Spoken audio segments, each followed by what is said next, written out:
자, 새해를 맞아서 두 번째로 맞이하는 토요일 새벽 기도입니다. 오늘 우리에게 주신 하나님 말씀 요한 2서 1장 1절에서 13절의 말씀을 가지고 하나님이 주시는 교훈과 기도 제목을 같이 나눕니다. 자, 기도 제목 한번 따라 하십니다. 진리 안에서 사랑을 하고 사랑 안에서 진리를 지키는 성도가 되게 하소서. 아멘. 오늘 새벽에 나와서 함께 기도하는 여러분을 보니까 우리에게 소망이 있습니다. 이제 시작입니다. 과거를 자꾸 생각해서 한숨 짓는 새해가 되지 않고 새롭게 시작하면서 서로 격려하고 위로하고 소망을 주는 그러한 우리 교회가 되면 좋겠습니다. 우리 서로를 향하여 소망을 주면 좋겠습니다. 당신의 기도는 올해 반드시 응답됩니다. 우리 인사하겠습니다.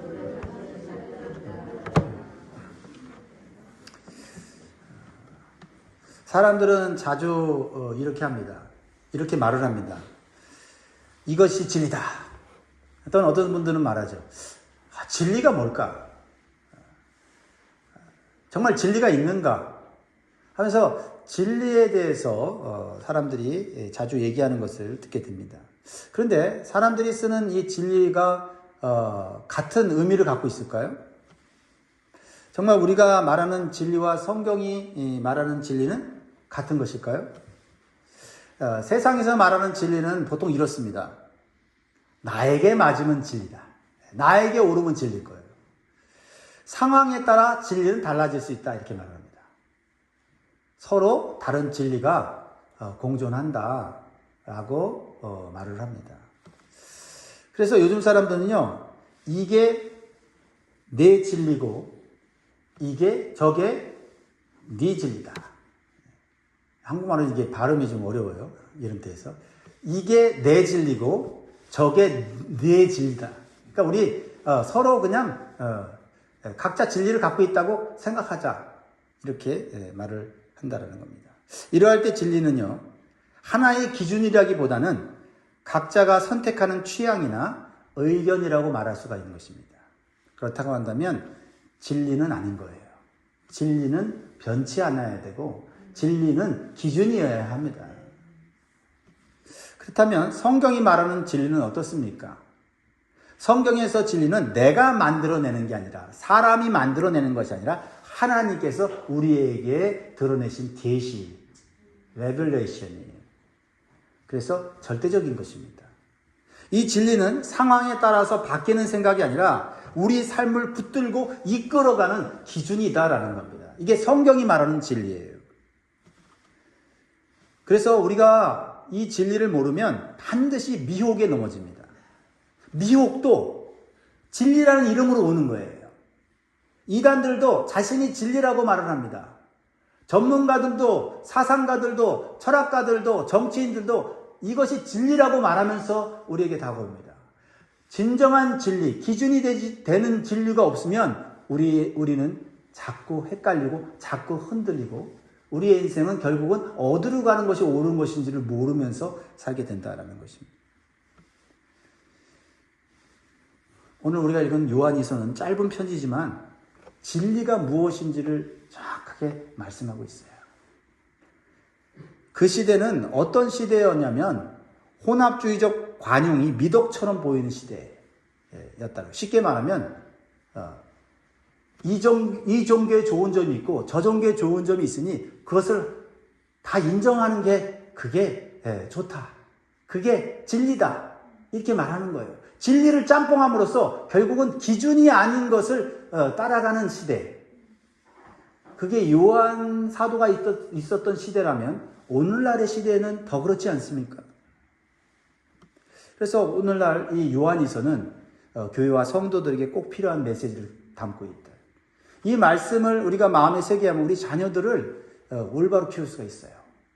그렇지 않습니까? 자녀들에게 좋은 것을 주고 세상이 원하는 그런 기준에 맞춰서 자녀를 키우고 그렇게 되면 어떻게 되겠습니까? 세상이 가진 진리라는 기준은 그냥 내게 좋으면 되는 거고 그리고 자녀들에게 좋으면 무조건 좋다고 하는 그러한 어설픈 진리로 자녀들을 양육하게 된다 이 말입니다. 자, 그러면 오늘 본문을 통해서 진리를 올바로 아는 신앙이 무엇이고 그 진리를 삶으로 행하는 성도의 모습이 무엇인지를 우리가 살펴보고자 합니다. 성경이 말하는 진리는 개념이 아니에요. 개념이 아니라 바로 예수 그리스도 자체입니다. 예수 그리스도 자체예요. 1절 2절을 봅니다. 장로인 나는 택하심을 받은 부녀와 그의 자녀들에게 편지하노니 내가 참으로 사랑하는 자요 나뿐 아니라 진리를 아는 모든 자도 그리하는 것은 우리 안에 거하여 영원히 우리와 함께 할 진리로 말미암음이니라. 요한이 말하는 진리의 정의는 세상과 달라요. 도덕적인 교리나 어떤 사상이 아니라 살아있는 존재. 살아있는 존재. 우리 안에 거할 수 있는 존재. 그래서 우리를 항상 올바른 방향으로 이끌 수 있는 존재라는 거예요. 이 시대의 진리였던 것이 저 시대의 진리가 아니지 않습니까? 이 시대에 이론이 맞다고 하던 것이 오늘날 시대의 그 이론이 맞지 않지 않습니까? 그건 진리가 아니잖아요. 진리는 영원히 살아서 우리와 함께하면서 우리를 이끌어가는 존재가 진리다라는 거예요. 이게 성경이 말하는 진리예요. 참으로 놀랍지 않습니까? 그것이 바로 진리이신 예수 그리스도라는 거예요. 왜냐하면 예수 그리스도께서 하신 말씀은 모두 진리이기 때문에 그렇습니다. 그래서 진리가 예수님이고 예수님이 진리라는 말이에요. 그래서 우리는 진리는 배워서 소유하는 대상이 아니라 우리의 삶의 중심에 모셔야 할 인격적인 실제다라는 거예요. 그래서 결국 성경적으로 진리를 올바로 안다는 것은 예수 그리스도를 내 삶의 중심에 모시고 그분이 내 안에서 말씀하신 대로 사는 것, 그것이 바로 진리를 따라 사는 것이에요. 진리는 밖에 있는 게 아니에요. 밖에 있는 진리는 계속해서 바뀝니다. 그러나 내 안에 계셔서 오직 진리만을 말씀하신 예수 그리스도와 함께 살 때 우리는 잘못된 길을 가다가도 우리는 올바른 길을 갈 수 있는 은혜를 받게 된다는 거예요. 그래서 예수님을 믿는다고 하는 것은 예수님이 내 안에 산다는 것을 말하는 것이고 예수님이 내 안에 산다는 것은 진리와 함께 살아가고 있다는 것을 말하고 있는 겁니다. 그러니까 예수님 믿고 구원받고 예수님 믿고 소원 성취하는 그런 1차원적인 신앙생활이 아니다 이 말이에요. 신앙의 가장 기초고 가장 근본적인 것은 진리이신 예수님이 내 안에 살아서 그분이 순간순간마다 어떻게 살아야 되는지, 가정을 어떻게 세워야 되는지. 왜? 가정도 하나님이 만드신 신적인 기관이기 때문에 하나님의 뜻과 말씀을 따라서 선택하고 판단해야 되는데 그것을 어떻게 할 수 있어요? 진리이신 예수 그리스도께서 내 안에서 이 가정을 어떻게 세워야 되는지, 우리 자녀들을 어떤 길로 인도해야 되는지 우리가 알 수 있기 때문에 그렇다는 거죠. 배워서 아는 진리는 한계가 있어요. 그 진리가 내 안에 들어와서 내 마음과 생각과 감정을 통제하고 통치하고 다스리는 것, 그것이 진짜 진리 안에서 사는 것인 줄 믿습니다. 두 번째로 주시는 교훈은요, 진리를 아는 신앙은 삶으로 드러나며 행함으로 증명된다. 내가 진리가 내 안에 있다고 하는 것이 말로만이 아니라 진리가 내 안에서 있다면 삶이 변화되기 시작한다라는 것을 말하고 있죠. 3절 4절 같이 있습니다. 시작. 은혜와 긍휼과 평강이 하나님 아버지와 아버지의 아들 예수 그리스도께로부터 진리와 사랑 가운데서 우리와 함께 있으리라. 너희 자녀들 중에 우리가 아버지께 받은 계명대로 진리를 행하는 자를 내가 보니 심히 기쁘도다. 사도 요한은 진리가 뭔지를 분명히 아는 사람이었어요. 진리 되신 예수님을 직접 보고 만진 사람이에요. 그래서 그 당시에 이제 사도 요한이 한 90세 정도 됐거든요. 그러니까 예수님이 AD 한 30년 정도의 십자가 못 박혀 돌아가셨잖아요. 네. 그러니까 90살이면 몇 살 더 살았습니까? 예수님 돌아가신 후에 60년.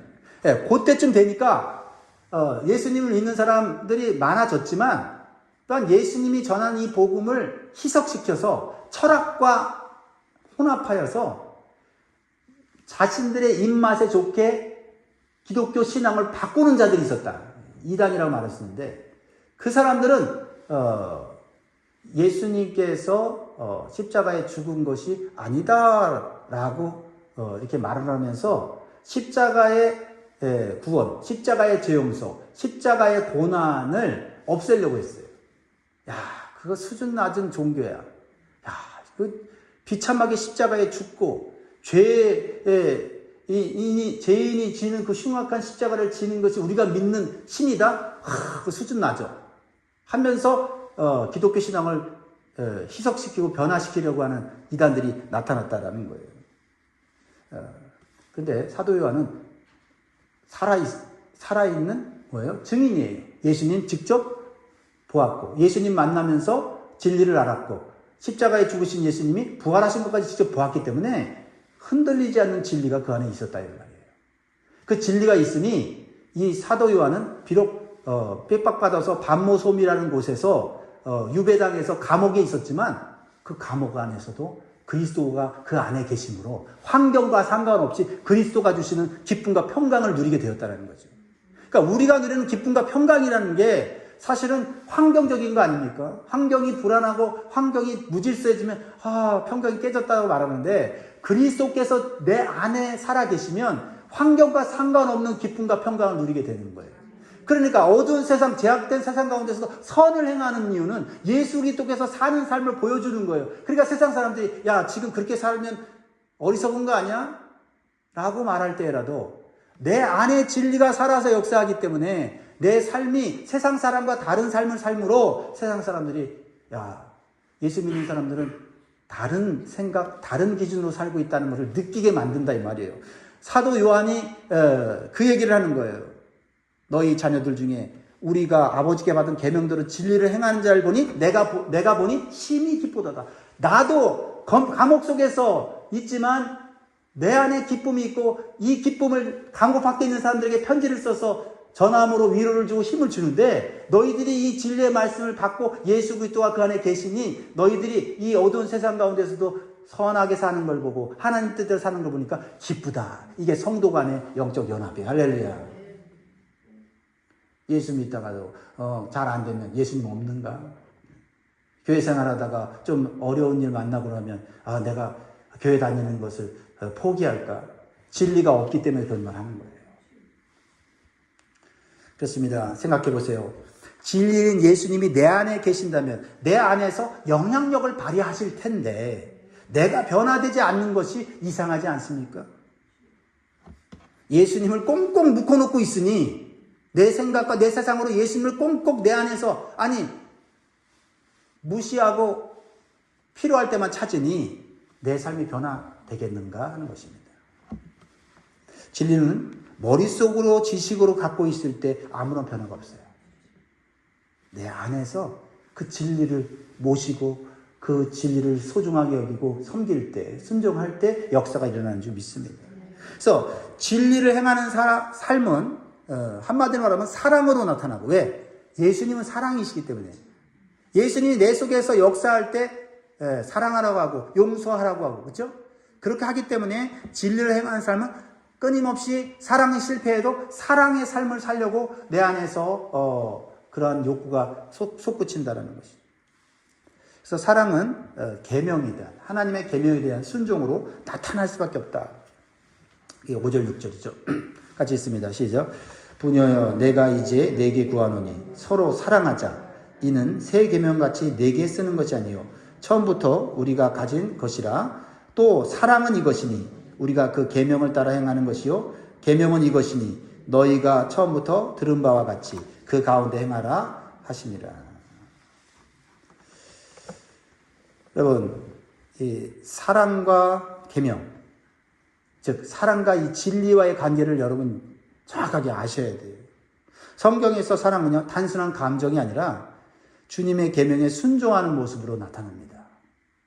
주님의 계명인 진리와 사랑은 분리되지 않아요. 진리 안에서 사랑을 하게 되고 사랑 안에서 진리를 지킵니다. 오늘날에도 사랑을 말하죠. 근데 사랑이 감정으로만 얘기하고 사랑이 내 안에 있는 욕구로만 나타난다고 생각해요. 그래서 이 땅 가운데 사랑이 무슨 죄냐 하면서 드라마에 그죠? 사랑이 무슨 죄냐 해서 자기 아내를 두고 자기 아내에 대한 사랑의 감정이 떨어졌어요. 그래서 사랑의 감정이 막 솟구치는 다른 여자에게 사랑의 행위를 하죠. 그러고 나서 다른 사람들이 정죄하면 뭐라고 그래요? 사랑이 죄냐?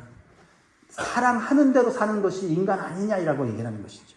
그런데 성경은 말합니다. 진리 안에서 사랑을 해야 된다. 진리의 기준 안에서 사랑하는 것을 성경은 분명히 말하고 있어요.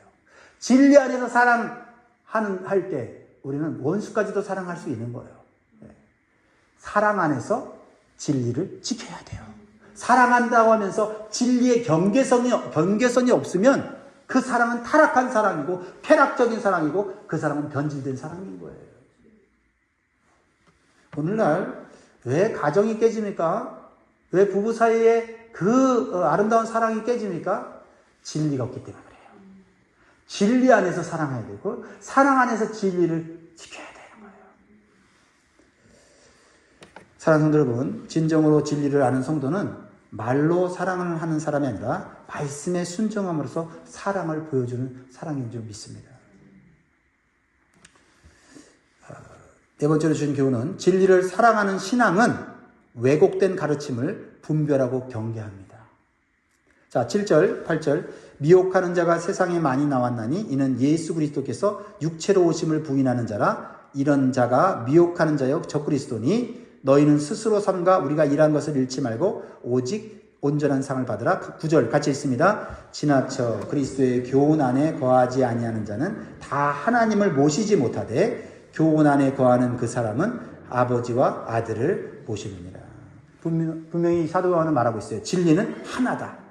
진리를 흐리는 관용은 사랑이 아니라 미혹이라고 말하고 있어요. 여러분, 서두에도 제가 말씀드렸죠. 관용이 미덕처럼 보여지는 시대적 분위기가 요한 시대도 있었고 오늘날 시대도 있다라는 거죠. 이렇게 말하는 것 같아요. 쉽게 말하면 다른 종교와 너무 배타적이지 마라. 종교마다 다 각자의 길이 있는 거 아니냐? 구원의 길이 있는 거 아니냐? 다른 종교와 굳이 그렇게 선을 그으면서까지 살아야 하느냐? 그러나 요한이 정면으로 우리에게 가르치는 진리의 핵심은 이거예요. 진리는 하나다. 우리 집으로 들어가는 집의 열쇠는 하나여야 돼요. 그래야 우리 자녀를 지킬 수 있어요. 아무나 우리 집 열쇠를 열고 들어가면 그 집은 평안이 아니에요. 지옥입니다.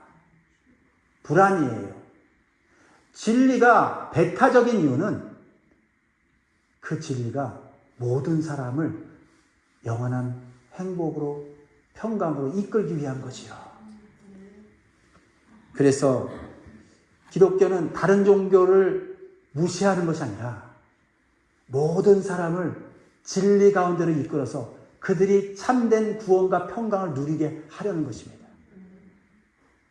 우리가 복음을 전할 때 존중하는 태도로 또한 복음을 전할 때 그 영혼을 사랑하는 마음으로 정하는 태도가 중요한 것이지 진리를 타협하고 진리를 희석해서 너도 옳고 나도 옳다 그러면 나도 죽고 너도 죽는 거고 내 인생도 험해지고 당신의 인생도 험해지고 왜? 진리가 변한다면 그것은 구원이 없다는 것을 말하고 있는 것이에요.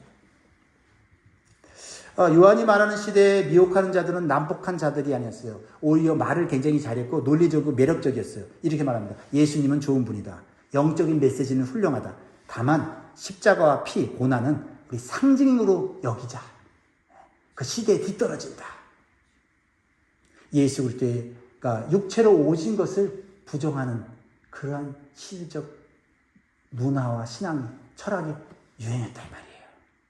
그러니까 듣기 좋고 화합하기 좋고 그래서 혼합된 종교가 그 당시에 생기기 시작했다. 오늘도 마찬가지입니다. 중요한 건 사랑이지 교리는 중요하지 않다. 예수도 훌륭한 스승 중 하나야.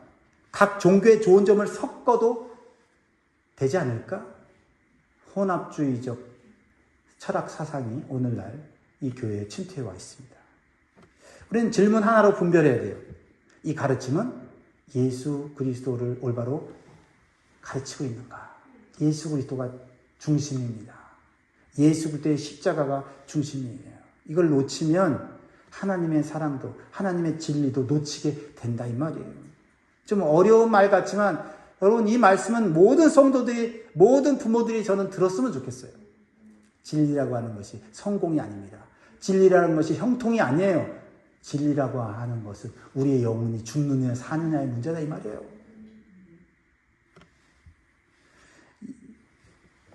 성육신 하신 인카네이션 하신 예수 그리스도가 복음의 중심이에요. 육체로 오셔서 우리의 죄를 담당하시고 우리의 죄를 대신 짊어지심으로 죄인된 인간을 의인으로 만드시는 구원의 길, 이것이 진리입니다. 인간이 죄가 문제가 해결되지 않고 죽음에 해결되지 않으면 아무리 세상에 화려하고 대단한 권력을 갖고 살아도 그 인생은 그것으로 끝나는 인생인데, 우리가 가난하게 살아도 우리가 대단한 존재로 이 세상에 살지 않아도 내가 원하는 목표를 기가 막히게 이루지 못해도 진리를 따라 사는 우리 인생은 영원한 삶이 기다리고 있는 거예요. 그러므로 요한이서 1장 10절 11절은 사도 요한이 굉장히 냉정하게 말하는 것 같은데 우리를 진리 가운데로 이끌려고 하는 사랑이 그 안에 포함되어 있어요. 10절 11절 읽어보겠습니다. 시작. 누구든지 이 교훈을 가지지 않고 너희에게 나아가거든 그를 집에 들이지도 말고 인사도 하지 말라. 그에게 인사하는 자는 그 악한 일에 참여하는 자이니라. 이 말씀을 여러분 오해하면 안 돼요. 네. 진리를 말하지 않는 사람들, 거짓을 말하지 않는 사람들이 이 세상에 많이 있지 않습니까? 그 사람들을 집에 들이지도 말고 인사도 하지 말라. 그 사람들을 보면 그냥 눈을 흘기고 그런 태도로 대하라는 게 아니에요. 나를 지키라는 거예요. 나를 지키라는 거예요. 우리 공동체를 지키라는 거예요. 나를 지키고 공동체를 진리를 지키고 있으면 그 사람들이 언젠가 가짜 진리를 쫓다가 허무해졌을 때 진리를 붙잡고 든든히 서 있는 교회와 성도를 보면서 나도 그 진리 알려줘 하는 그날이 오는 거예요. 근데 내가 흔들리면 어떻게 됩니까? 어떻게 진리로 그들을 이끌 수 있겠어요? 그들의 진리와 혼합되지 말라는 거예요. 오늘날은 더 분별력이 필요하죠. 그 당시는 가정에서 주로 예배를 드렸기 때문에 거짓 교사들도 가정으로 들어왔어요. 근데 오늘날은요, 집이 아니라 알고리즘이 문제예요. 알고리즘. 여러분, 내가 인터넷을 통해서, 유튜브를 통해서, 쇼폼을 통해서, 인스타그램이나 이런 소셜 미디어를 통해서 어떤 걸 하나를 딱 관심 있게 보면 어떻게 됩니까? 그 관심 있는 거를 누가 알아요? 네. 그 소셜 미디어가 다 알아요. 그래서 끊임없이 내가 관심 있는 것들을 계속해서 보여주고 그것이 가짜임에도 불구하고 화려하게, 도전적으로, 매력적으로, 쾌락적으로 들어오기 때문에 내 안에 그것만 들어와요. 그래서 어떤 사람은 어떻게 말합니까? 내가 들은 거, 내가 본 거 가지고 진리라고 말하면서 침을 튀기면서 열을 내면서 말하지 않습니까? 왜요? 세뇌당한 거죠. 그것이 아무나 집에 들이고 아무나 내 마음에 받아들임으로써 진리로부터 벗어나는 길이 될 수 있단 말이에요. 그러니까 오늘날은 내가 문을 잠고 있어도 집 안에 있는 인터넷을 통해서 AI를 통해서 이런 여러 가지 소셜미디어를 통해서 우리 자녀들의 마음속에 두뇌 속에 들어간단 말이에요. 그래서 오늘날의 부모들은 단순히 단속하는 것만 되잖아요. 부모가 올바른 진리의 기준을 갖지 않고 그냥 보지 마라, 듣지 마라 하는 정도로는 자녀들의 생각과 마음을 지킬 수가 없어요. 진리가 우리 안에 있어야 돼요. 그 진리로서 자녀들과 대화해야 돼요. 그 메시지 속에, 그 영상 속에 진리가 있는가? 그리스도의 십자가가 있는가? 하나님의 은혜가 있는가? 영생이 있는가를 질문하며 대화할 수 있는 그러한 영적인 실력을 갖추지 않으면 오늘날 자녀들이 우리보다 똑똑합니다. 컴퓨터를 잘 다루고 AI를 잘 다뤄요. 그래서 지식과 정보에 있어서 부모들은 이길 수가 없어요. 그러므로 우리는 많은 세상의 가짜 진리를 배울 필요는 없어요. 진리이신 하나님 말씀만을 우리가 마음에 새기고 진리가 진리신 예수님이 내 안에 계시면 자녀를 사랑하는 마음을 갖게 되고 영혼을 사랑하는 마음을 갖게 되고 자녀가 보고 듣고 깨닫는 그것이 옳은지 그른지를 알게 돼요. 그랬을 때 우리는 기도하며 사랑하며 진리의 말씀으로 이끌어야 될 줄 믿습니다. 기도하겠습니다.